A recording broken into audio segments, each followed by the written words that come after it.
Hello everyone, welcome to my channel Ace the Case. So today I'm going to talk about a very famous case which led passive euthanasia legalized in India. Yes, I'm talking about Aruna Shamba case. This is the famous quotation by Mirza Ghalib. So let's begin with the video. This case is related to euthanasia. Euthanasia derives from a Greek word euthanatos, which means easy death. It means the painless killing of a patient suffering from an incurable and painful diseases or in an irreversible coma. This case is a landmark case because it makes us introduce to a new term called passive euthanasia, which is different from active euthanasia. It is landmark because it comes into action without infringing Article 21, that is right to life. So here the question arises, Article 21 right to life also includes right to death or not? So the facts of the case are Aruna Shambak was born in 1948 at Haldipur, Karnataka. She came in Mumbai with her dreams to become a nurse in 1967. She worked as a staff nurse in King Edward Memorial Hospital. On the evening of 27 November 1973, she was attacked by a ward boy, a sweeper, Sohanlal Bharta Valmiki, in a hospital, who wrapped a dog chain around her neck and yanked her back with it. He tried to rape her, he sodomized her, and after 11 hours she was found in an unconscious condition, lying on the floor with all over her blood. It was alleged that due to the strangulations by the dog chain, the supply of oxygen to the brain stopped and the brain got totally damaged, leaving her blind, deaf, paralyzed in a vegetative state for next 42 years. She didn't die, in fact, she suffered bravely, but the damage is irreversible, affecting her both physically as well as mentally. Aruna could only survive on the mashed food given by KIMS hospital staff. Sohanlal did not snatch her dignity but also snatched her whole life. She was completely bedridden, completely dependent on the nurses of the hospital in which she once served other patients. This is Aruna. So what happened to Valmiki? In 1974, Valmiki was charged with attempt to murder and for robbing Aruna's earring, but not for rape or sexual molestation, which could have caught him 10 years sentence by itself or life imprisonment. The police did not take into account that she was sodomized. He was sentenced 7 years of imprisonment, which was reduced to 6 years because he has already served a year in lockup. After that, he walked out of the jail in 1980 and still claims that he has not raped Aruna. This judgment didn't do any justice. So a petition was filed by Miss Pinky Virani, a journalist, under Article 32 of Indian Constitution to allow for the termination of her life, that is euthanasia. The Supreme Court of India responded to her plea on 17 December 2010 by setting up a medical panel to examine her. The medical panel consists of 3 senior judges. They examined her and told Supreme Court that she was in complete vegetative state from last 38 years. She could not walk, she couldn't talk, and she couldn't move.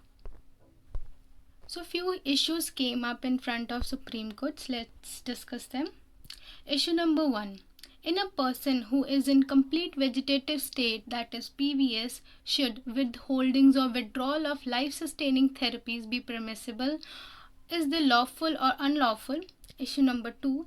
If a patient has previously expressed a wish not to have life-sustaining treatments in case of fertile care or a PVS, should his or her wishes be respected when the situation arises? Issue number 3. In case a person has not previously expressed such a wish, if his family or next of kin makes a request to withhold or withdraw fertile life-sustaining treatments, should their wishes be respected? After that, the judgment came on 7th March 2011. The court adopted passive euthanasia but did not consider a living will until a judgment of Common Cause Society versus Union of India. So what is held in Common Cause Society versus Union of India? It was held that right to life includes right to die with dignity. It is a meaningful existence. The court also suggests to apply a living will concept that brings the freedom to the relatives as well as the doctors to work according to the bill. Few guidelines were also given.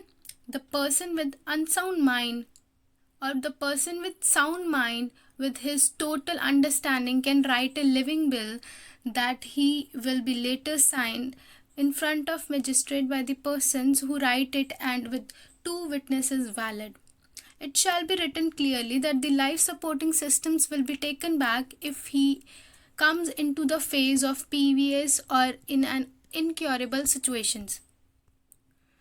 So in this, after 7th March, court laid down few guidelines on passive euthanasia.